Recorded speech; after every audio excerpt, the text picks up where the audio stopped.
시간에 통화가 삭제된 것 같다라고 주장하신 생존자 학부모 대표의 이야기가 있었고, 그리고 바로 전 시간에는 변호사, 이 진상조사를 하고 있는 변호사분이 그런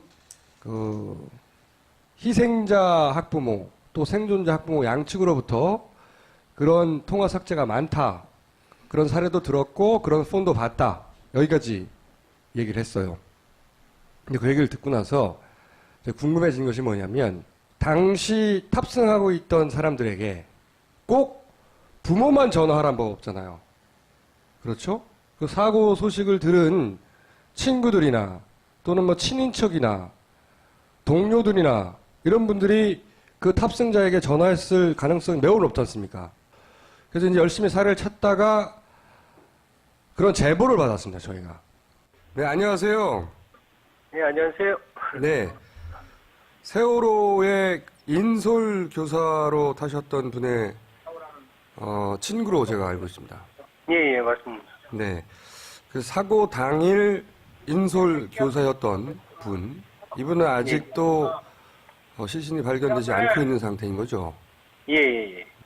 그러면은 본인의 통화 목록이 삭제된 걸 발견하신 건 언제입니까? 지난번 저기 방송 듣고 방송을 확인을 듣고. 했거든요. 예. 제가 원래 통화량이 많으면 이게 뒤에서부터 차곡차곡 이렇게 삭제가 되잖아요. 그렇죠. 네. 네, 근데 이제 저는 통화량이 많지 않아서 날짜를 확인했더니 12일부터 기록이 남아있더라고요. 그것뿐만이 아니라, 네. 그러니까 제가 지금 16일부터 28일까지를 제가 다시 확인을 다 했었는데요. 네. 이제 문자로 서로 주고받았던 내역은 제 폰에 그대로 남아 있는데, 문자를 누구와 예. 주고받은 내역이요? 그러니까 뭐 친구들 아들하고 이렇게 했던 내용들은 그러니까 남아 다른 있는데, 분들하고 주고받았던 예. 문자는 그대로 남아 있는데. 예. 네네. 근데 음성 통화를 했던 내용이 28일까지 한 건도 남지 않았더라고요. 아하. 그러니까 16일, 예. 삭제된 것이 단순히 예. 그 세월호에 탑승했던 인솔교사 친구분과의 통화만 삭제된 것이 아니라 예. 16일부터 28일 사이에 예. 다른 분들에게 통화를 시도했던 내역도 사라졌다고요? 예. 16일부터 28일 사이만 사라졌습니까? 예, 그 뒤로는 음성 통화 내역이 남아 있더라고요, 계속. 그러니까 28일까지만 음성 통화했던, 그러니까 뭐 시도뿐만이 아니라 다른 사람들하고 통화했던 내용이 네. 그 내역이 아예 제 폰에 남아있지 않거든요. 굉장히 이상한 일이네요. 혹시 이 통사에 예. 그 발신 내역이라든가 기록을 떼보셨나요? 예. 확인을 해봤는데, 네. 사고를 당한 친구한테 걸었던 그 내역은 나와 있질 않고요.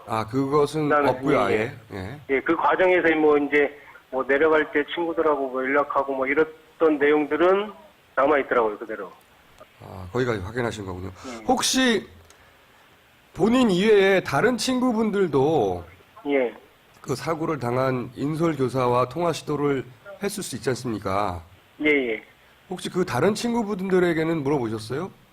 예. 몇몇 친구들한테 물어봤는데, 네. 그 중에 다른 친구들은 이제 통화량이 많으니까 넘어갔을 거다. 그 날짜에 다 넘어갔고, 한 친구가 그 날짜가 기록이 남아 있었는데, 네. 그 사고 당한 친구하고 그 통화를 시도했던 그 기록은 없어졌다고 얘기를 하더라고요. 본인 역시도. 예. 그러니까 그 친구가 저하고 16일 당일날 밤에 10시 이후에 이렇게 통화를 했었거든요. 네. 저하고. 네네. 근데 그 내역도 없다고 저하고 똑같이. 정말 이상한 일이네요. 혹시 다른 친구분들 이 통화 내역을 이 통사에 확인했는지는 모르시죠? 그 저하고 통화했던 친구한테 확인을 해보라고 했더니 이제 그 내역이 전화기 없는데 그 통화 내역에는 있는 걸로 저처럼 똑같이 그렇게 나와 있거든요.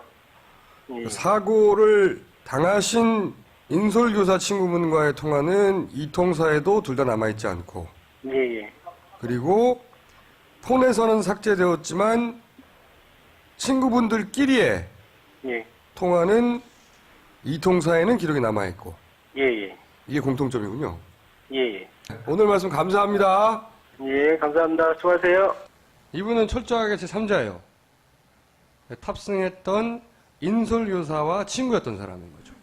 그러니까 우리가 초반에 혹시 가족들이어서 격앙되어서 작은 일을 크게 이렇게 민감하게 받아들인다든가 이런 케이스가 아닌 거예요. 그리고 이분은 한 번 통화를 한 게 아니라 사고 당일날 저녁에 통화 시도 해보고 그리고 그 사이에도 혹시 몰라서 계속 왜냐하면 초반에는 계속 살아있을 가능성이 있다는 얘기가 있었으니까 통화 시도 해보고 그리고 그 주 일요일날 평목항에 직접 내려가서 친구분들끼리 돌아가면서 내려갔대요. 이제 내려가서도 시도를 해보고 근데 이제 결과적으로 그 인솔교사였던 분과의 통화 시도는 이통사에도 남아있지 않고 그것은 자기뿐만이 아니라 같은 친구들 그렇게 통화 시도를 했던 친구들도 다 없다고 하더라.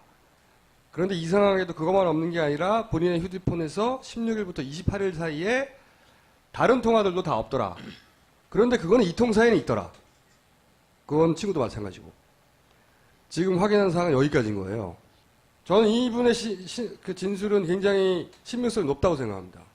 실제 통화를 하지 않았는데 통화했다고 말할 이유가 하나도 없는 거죠. 그렇죠? 그러니까 이거는 저는 루머가 아니라고 생각하는 거죠. 실제 이런 일이 벌어졌다. 이제 확인할 방법이 굉장히 이제 어려운 게 문제예요. 왜냐하면 통화가 삭제됐다고 하면 남아있는 그 확인할 방법이라는 건 받은 사람의 폰과 건 사람의 폰과 그리고 이통사밖에 없잖아요. 그 외에는 근거라는 걸 제시할 수 있는 게 없어요. 이통사에서는 없다고 하고 자신의 폰에서도 없다고 하고 남은 것은 이분들의 기억밖에 없는 거예요. 근데 이런 사람이 저희하고 전화 연결이 된 사람은 이분밖에 없지만 생각해보면 이분이 이랬다는 거는 그날 그 배에 탔던 사람에게 통화를 시도했던 무수한 사람들의 통화 기록들이 삭제되었을 가능성이 대단히 높다. 이렇게 추론할 수 있는 거죠. 이거 저는 수사 대상이라고 봅니다.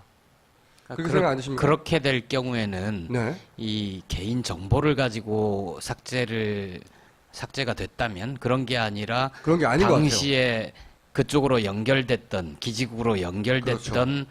들어간 거 나간 거 이거를 몽땅 누군가가. 삭제한 네. 거잖아요. 그렇죠. 그 전에 처음에 이제 그 생존자 가족 대표님의 얘기를 듣고는 가족 관계를 어떻게 파악해서 어떻게 알았을까 이렇게 추론했지만 지금 이분의 케이스를 이제 거기 포함시키면 가족 관계를 추론하는 게 아니라 아예 그 해당 지역의 기지국에서 그 세월호의 탑승객을 향했던 통화 시도들 실제로 통화가 됐다고 주장하는 분들도 있어요. 사실은 초반에 가족들 중에 10시 이후, 11시 이후에 통화가 됐다고 주장하시는 분도 있지만 그건 사실 뭐 우리가 입증할 수가 없었거든요. 그동안. 그래서 그건 아마도 그 너무 흥분하고 안타깝고 그래서 뭐 저런 주장을 하시나 보다 이렇게만 생각하고 넘어간 저는 그런 영상도 본 적이 있어요. 통화가 됐다고 막 외치는 영상을. 근데 그렇게 단정할 수 없다. 이제. 근데 모든 이 이제 제보하신 분 말고 수많은 사람들이 시도를 했을 거 아니에요. 그 탑승객들한테 모든 것들이 다 없어진 건지 아니면 몇몇 케이스가 이렇게 있는 건지 그게 좀 그거를 확인할 수가 없으니까 방법은 사실 그때 당시 세월호에 탔던 생존자든 혹은 희생자든 간에 그분들과 인연이 있어서 통화 시도를 했던 모든 분들이 자기 폰을 통해서 확인을 해야 그런 케이스가 얼마나 되는지 알 수 있을 텐데 지금 벌써 2달이나 지났기 때문에 자기 폰에 밀려서 사라진 분도 많을 거란 말이죠. 확인하기 쉽지 않으나 적어도 이 케이스로 볼 때는 이게 단순히 이분만 그랬을 리가 없다고 추론하는 게 맞죠. 합리적인 추론이라고 보는데 그래서 저는 또 그렇게 생각해 봤어요. 왜 그러면 16일 당일날 그 사망했던 그러니까 사망한 것으로 이제 사실상 결론 지을 수밖에 없는 그 인솔교사 아직도 안 나오신 분 중에 한 분이에요. 그분과 통화 목록만 삭제하지 왜 다른 것도 쓸데없이 폰에서만 지웠을까? 이통사 기록에는 남겨두고 지울 수 있는 그런 어떤 방법이 있었다면 다 지우지 않고 그건 생각해 봤는데 이분이 그랬듯이 혼란을 야기하려고 그랬던 거 아닐까. 혼돈을. 기계적 결함으로 알 수 있게 하기 이거 위해서. 지워진 거 보니까 딱 그날만 지워지면 오히려 의심할 수 있는데 여러 가지가 지워지니까 이때 뭔가 좀 기계적 고장이 있었나? 이렇게 생각하게 만들고 혹시 그 사이의 기록을 이 통사에 확인해 보면 있으니까 아 있구나 하게 만들고 뭐 이런 혼란을 야기하려고 하는 의도 아니었을까 오히려 그렇게 생각하면 더더욱이 뭔가 치밀한 통화 삭제가 일어난 게 아니겠느냐.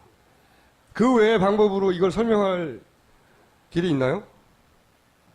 그래서 이제 우선 기술적 가능성을 따져봤어요. 기술적 가능성을 알아보던 와중에 또 한 분으로부터 제보가 왔는데 이분은 이제 해외에 계신 분이에요. 해외에서 블랙베리라는 폰 있잖아요.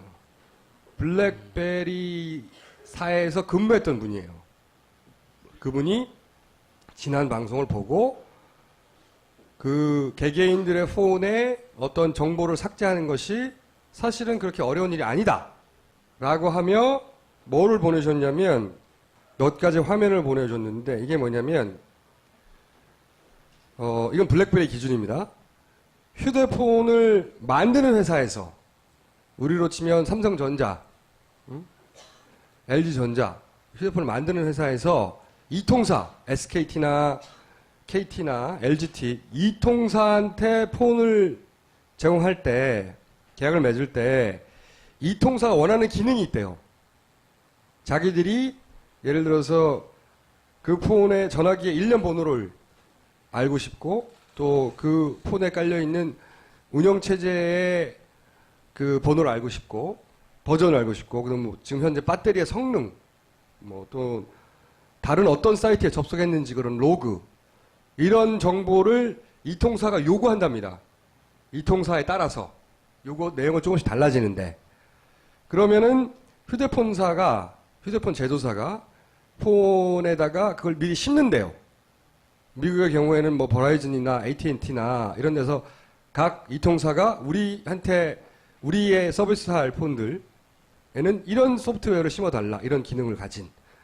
그런데 일반인들은 이제 그 화면에 들어갈 줄 모르는 거죠. 블랙베리 내 그런 화면이 있다는 걸 모르는데 자기들은 안다면서 예를 들면 이런 화면들이 나타난다고 폰 안에 그 비밀번호를 알고 어떻게 들어가는지를 알면 그래서 이런 걸 설정해 두면 그런 로그 정보가 주기적으로 이 통사에 날아간다는 거예요.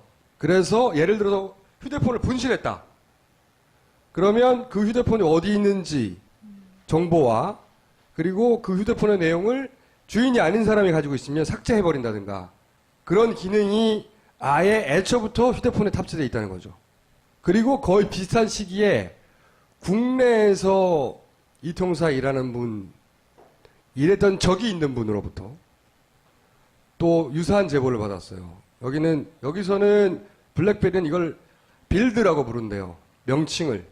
이런 일종의 스파이웨어죠. 소비자가 모르니까. 우리나라에서는 그걸 DM이라고 부른답니다. 디바이스 매니지먼트. 그런 프로그램으로 거의 유사한 내용을 말씀해 주시더라고.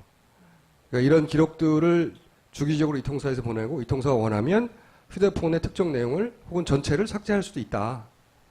그런 여러분들의 폰에도 그게 깔려 있는 거죠. 근데 그것의 목적은 소비자한테 무슨 피해를 주려고 하는 게 아니라 애초에 서비스 목적으로 그런 기능을 집어넣은 건데 그러니까 그래서 이 통사가 뭘 했다는 게 아닙니다. 기술적으로 이 소프트웨어를 통제할 수 있으면 그게 가능하다. 그게 어려운 일이 아니다. 제보가 하나 있었고 그래서 이번에 그렇게 했다는 게 아니에요. SKT 나한테 뭐라고 하지 마. 그리고 두 번째로 이제 기술적인 가능성만 따지자면 그것은 이제 그야말로 사용자가 모르게 해킹을 하는 경우인 거죠. 그러니까 그럴 경우에는 폰 하나하나가 되는 거예요? 아니면 일률적으로 이 폰 사용자는 전체적으로 그렇게 될 수도 있는 거예요? 그건 저도 모르죠. 이 소위 휴대폰을 원격으로 일반 소비자가 모르게 관리할 수 있는 소프트웨어가 뭘 어디까지 어떻게 할 수 있는지는 모르니까 만약에 이제 저는 물론 이 통사가 일을 했다고는 생각하지 않아요. 뭐 상업회사가 이런 일을 할 이유가 없거니와 더군다나 상업회사가 뭐 이걸 요구받았다고 해서 이걸 해서 너무 위험한 일이잖아요. 그래서 그럴 가능성은 매우 낮다고 생각하나? 극도로 매우 낮다고 생각하나? 기술적으로는 가능하다. 만약 이 통사가 마음먹으면 쉬운 일일 수도 있는 거죠. 뭐 기지국에 목록하고 그 통화 시도하고 쭉 기록이 있을 테니까. 근데 제3자가 이 통사 모르게 해킹을 통해서 그것들을 했을 가능성도 있다는 거죠. 그 둘 중에 하나밖에는 생각할 수 있는 방법이 없는 거죠, 지금은. 이건 케이스를 좀 더 모아봐야 될 것 같아요. 그래서 네. 저도 그렇게 생각하는데 이렇게 생각을 하다 보니까 그러니까 이분이 서로 통화했던 기록도 전화에서는 삭제했다고 했잖아요. 사실 그 세월호에 탔던 사람들과 전화를 시도를 했던 사람들과의 관계를 다 알 수는 없잖아요. 그렇죠. 그렇죠? 아마도 거기에 300명이 못 나왔다고 하면 실제 그분들에게 통화 시도를 했던 사람은 수천 명이 될 수 있잖아요. 그러니까 수천 명의 관계를 일일이 다 파악할 수 없었을 거 아닙니까? 그러니까 아마 일정 정도의 규칙을 가지고 통화 시도를 한 사람 중에 공통점이 만약에 존재한다. A라고 하는 탑승자에게 B와 C가 전화 시도를 했다. 그러면 B와 C가 탑승자가 아님에도 불구하고 서로 통화 시도했을 때도 대상으로 삼다든가 뭐 그런 시도들. 아니면은 그 어차피 거기에 남아 있었던 분들의 핸드폰 번호를 다 파악하고 있었을 테니까 그 번호와 특정 시기에 그 번호와 연계된 모든 통화 내용을 다 그랬을 수도 있고요. 네. 통화 내역 중에서 전화번호를 다 뽑고 그 전화번호에 해당되는 통화 내역을 그 희생자와의 통화 내역뿐만이 아니라 다른 사람 것까지 삭제한 그럴 가능성. 그런 생각도 해봤고 또 한편으로는 이 사건의 실체를 감추려는 시도라고 해석할 수밖에 없잖아요. 그렇게 삭제한 이유가 도대체 뭔가를 숨기기 위한 그러니까 거다. 예를 들어서 누군가가 실제 우리가 알고 있는 시간보다 더 오래 생존했다든가 그런 여러 가지 정황들을 일제히 다 그것만 삭제하는 게 아니라 만약에 그랬다면 저는 이게 단순히 탑승자나 희생자뿐만 아니라 사건과 관련된 사람들, 관련자, 뭐 선사와 뭐 해경과의 통화, 기타 이런 통화에서의 삭제도 분명히 일어났을 것 같고 해경 중에도 이런 후원에 자신도 알지 못하는 사이에 삭제가 일어났을 수 있다. 그래서 어쨌든 저는 통화 삭제는 일어난 것 같다 이제 라고 말해도 되는 것 같다는 거죠. 참고로 아이폰에는 이런 게 안 깔린답니다. 스티브 잡스가 거부했대요. 졸라 땡큐죠. 다시 한번. 잡스하고 통화해 보셨어요? 이게 저는 몰랐는데 이런 게 화제가 됐었대요. 그 업계에서는. 세월호와 관련해서는 이 외에 몇 가지 더 조사하고 있는 사안들이 있는데 그거는 진척이 된 다음에 다시 거론하기로 하고 나와 있지를 않고요. 아 그것은 그다음에 없고요 아예. 예, 그 과정에서 뭐 이제 뭐 내려갈 때 친구들하고 뭐 연락하고 뭐 이랬던 내용들은 남아 있더라고요 그대로. 아 거기까지 확인하신 거군요. 혹시 본인 이외에 다른 친구분들도 예, 그 사고를 당한 인솔 교사와 통화 시도를 했을 수 있지 않습니까? 예, 예. 혹시 그 다른 친구분들에게는 물어보셨어요? 예, 예. 몇몇 친구들한테 물어봤는데, 네. 그 중에 다른 친구들은 이제 통화량이 많으니까, 넘어갔을 거다. 그 날짜에는 다 넘어갔고, 한 친구가 그 날짜가 기록이 남아 있었는데, 네. 그 사고당한 친구하고 그 통화를 시도했던 그 기록은 없어졌다고 얘기를 하더라고요. 아 본인 역시도. 예, 예. 아. 그러니까 그 친구가 저하고 16일 당일날 밤에 10시 이후에 이렇게 통화를 했었거든요. 네. 저하고. 네네. 근데 그 내역도 없다고 저하고 똑같이. 아 정말 이상한 일이네요. 혹시 다른 친구분들 이 통화 내역 다른 남아있는데, 분들하고 주고받았던 예. 문자는 그대로 남아 있는데. 예, 예. 네네. 근데 음성 통화를 했던 내용이 28일까지 한 건도 남지 않았더라고요. 아하. 그러니까 16일, 예, 예. 삭제된 것이 단순히 예. 그 세월호에 탑승했던 인솔교사 친구분과의 통화만 삭제된 것이 아니라 예, 예, 16일부터 28일 사이에 예. 예, 다른 분들에게 통화를 시도했던 내역도 사라졌다고요? 예. 예, 예. 16일부터 28일 사이만 사라졌습니까? 예, 그 뒤로는 음성 통화 내역이 남아 있더라고요, 계속. 그러니까 28일까지만 음성 통화했던 그러니까 뭐 시도뿐만이 아니라 다른 사람들하고 통화했던 내용이 네. 그 내역이 아예 제 폰에 남아있지 않거든요. 굉장히 이상한 일이네요. 혹시 이 통사에 예. 그 발신 내역이라든가 기록을 떼보셨나요? 예. 확인을 해봤는데 네. 사고를 당한 친구한테 걸었던 그 내역은 그걸 이 통사에 확인했는지는 모르시죠? 그 저하고 통화했던 친구한테 확인을 그 해보라고 했더니 이제 그 내역이 전화기 없는데 그 통화 내역에는 있는 걸로 저처럼 똑같이 그렇게 나와 있거든요. 예. 사고를 당하신 인솔교사 친구분과의 통화는 이 통사에도 둘 다 남아있지 않고, 예. 그리고 폰에서는 삭제되었지만 친구분들끼리의 예. 통화는 이 통사에는 기록이 남아있고, 예. 이게 공통점이군요. 예. 오늘 말씀 감사합니다. 예, 감사합니다. 수고하세요. 이분은 철저하게 제3자예요. 탑승했던 인솔교사와 친구였던 사람인 거죠. 그러니까 우리가 초반에 혹시 가족들이어서 격앙되어서 작은 일을 크게 이렇게 민감하게 받아들인다든가 이런 케이스가 아닌 거예요. 그리고 이분은 한 번 통화를 한 게 아니라 사고 당일날 저녁에 시간에 통화가 삭제된 것 같다라고 주장하신 생존자 학부모 대표의 이야기가 있었고, 그리고 바로 전 시간에는 변호사, 이 진상조사를 하고 있는 변호사분이 그런 희생자 학부모 또 생존자 학부모 양측으로부터 그런 통화 삭제가 많다, 그런 사례도 들었고 그런 폰도 봤다, 여기까지 얘기를 했어요. 근데 그 얘기를 듣고 나서 궁금해진 것이 뭐냐면, 당시 탑승하고 있던 사람들에게 꼭 부모만 전화하라는 법 없잖아요. 그렇죠?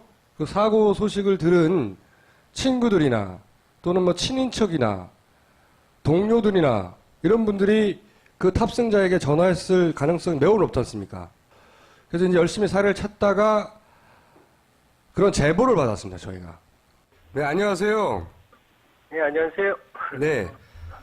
세월호의 인솔 교사로 타셨던 분의 친구로 제가 알고 있습니다. 예, 맞습니다. 네. 그 사고 당일 인솔 교사였던 분, 이분은 아직도 시신이 발견되지 않고 있는 상태인 거죠? 예. 그러면은 본인의 통화 목록이 삭제된 걸 발견하신 건 언제입니까? 지난번 되게 방송 듣고 방송을 확인을 듣고. 했거든요. 예. 제가 원래 통화량이 많으면 이게 뒤에서부터 차곡차곡 이렇게 삭제가 되잖아요. 그렇죠. 네. 네, 근데 이제 저는 통화량이 많지 않아서 날짜를 확인했더니 12일부터 기록이 남아있더라고요. 그것뿐만이 아니라, 네. 그러니까 제가 지금, 16일부터 28일까지를 제가 다시 확인을 다 했었는데요. 네. 이제, 문자로 서로 주고받았던 내역은 제 폰에 그대로 남아있는데, 문자를 누구와 예. 주고받은 내역이요? 그러니까 뭐, 친구들, 아들하고 이렇게 했던 내용들은 그러니까